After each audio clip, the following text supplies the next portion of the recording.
नमस्कार, आप देख रहे हैं आरजे न्यूज़ और मैं आपके साथ सिमी दानी। बीजेपी और कांग्रेस का 2023 का चुनावी मिशन टारगेट बस्तर रहेगा।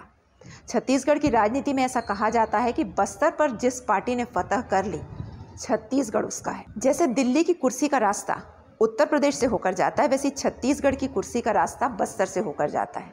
राज्य गठन के समय बस्तर संभाग भाजपा का गढ़ माना जाता था।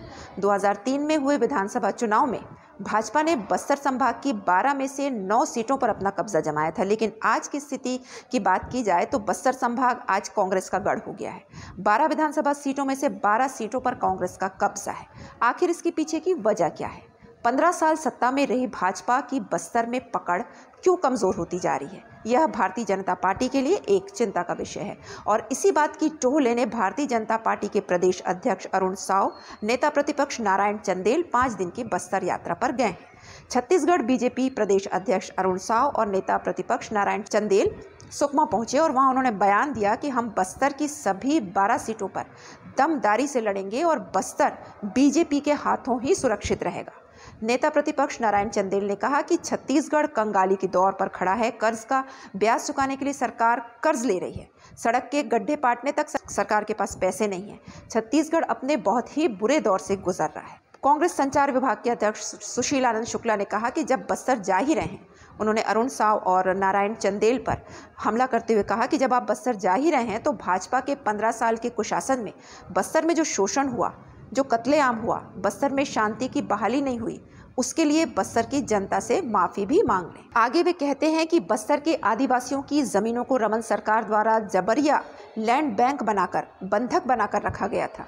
बस्तर में 4.5 लाख से अधिक वनाधिकार पट्टों को लंबित रखने के लिए, बस्तर के 1000 निर्दोष आदिवासियों को जेल सलाखों के पीछे बंद रखने के लिए, बस्तर के 300 स्कूलों को बंद करने के लिए, बस्तर की रोजी रोटी को बाधित करने के लिए बस्तर में 15 साल शोषण चला, उसके लिए भाजपा को, प्रदेश अध्यक्ष को वहां की जनता से माफी मांगनी चाहिए। वहीं कांग्रेस के पूर्व मंत्री और वरिष्ठ विधायक सत्यनारायण शर्मा ने दावा किया कि अगले चुनाव में 2023 के विधानसभा चुनाव में बीजेपी 20 से ज्यादा सीटें जीत ही नहीं पाएगी। चाहे भाजपा कुछ भी कर ले, अधिकतम 20 सीटें ही जीत पाएगी।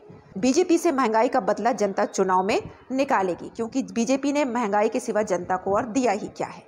और बस्तर में बीजेपी की सक्रियता बढ़ने पर पूछे गए सवाल पर सत्यनारायण शर्मा ने कहा कि बस्तर जिसे सत्ता की चाबी कहा जाता है, वहां पर बीजेपी अपनी नजरें गड़ाए हुए है। उसका पूरा फोकस बस्तर पर है। साथ ही साथ कांग्रेस भी पूरी तरह से बस्तर पर अपना फोकस लगाए हुए है।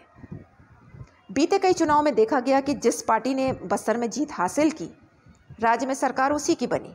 इस बार 2023 का विधानसभा चुनाव नक्सलवाद बनाम विकास पर कांग्रेस और भाजपा के बीच की जंग होगी।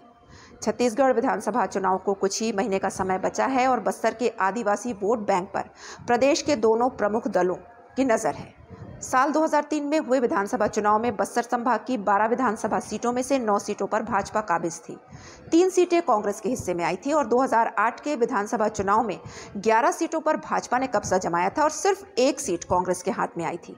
2013 के चुनाव में कांग्रेस ने बस्तर में अपनी पकड़ बनाई और चुनावी नतीजों को पूरा उलट कर दिया। 2013 में बस्तर संभाग की 12 विधानसभा सीटों में से 8 पर कांग्रेस का कब्जा रहा, 4 सीटें सिर्फ भाजपा के हिस्से में आई। और साल 2018 में भी स्थिति लगभग यही रही कि 12 विधानसभा सीटों में से 11 पर कांग्रेस का कब्जा रहा और सिर्फ एक सीट भाजपा की झोली में आई। साल 2018 के विधानसभा चुनाव में दंतेवाड़ा की ही एक ऐसी सीट थी जहां से भाजपा के भीमा मंडावी ने चुनाव जीता था और उन्होंने देवती कर्मा को 2172 वोटों से हराया था। भीमा सिर्फ 4 महीने ही विधायक के तौर पर काम कर सके। 9 अप्रैल को लोकसभा चुनाव के कुछ घंटे पहले ही उनकी हत्या कर दी गई थी। विधानसभा चुनाव के नतीजों के 9 महीने बाद उपचुनाव हुए और एक बार फिर से यह सीट कांग्रेस के पास आ गई।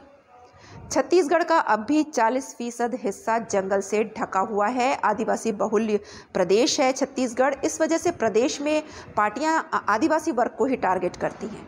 छत्तीसगढ़ में सरकार किसकी बनेगी, इसमें एक बहुत अहम रोल आदिवासी वर्ग का रहता है। इस वजह से लगातार भाजपा और कांग्रेस के नेतागण बस्तर का दौरा कर रहे हैं और 2003 में राज्य गठन के बाद बस्तर की सीटों पर भाजपा का कब्जा था, लेकिन धीरे धीरे भाजपा के हाथों से यह सीट फिसलती चली गई। आगे की खबरों के लिए, आगे की ताज़ा तरीन खबरों के लिए आप जुड़े रहिए आरजे न्यूज़ के साथ। नमस्कार।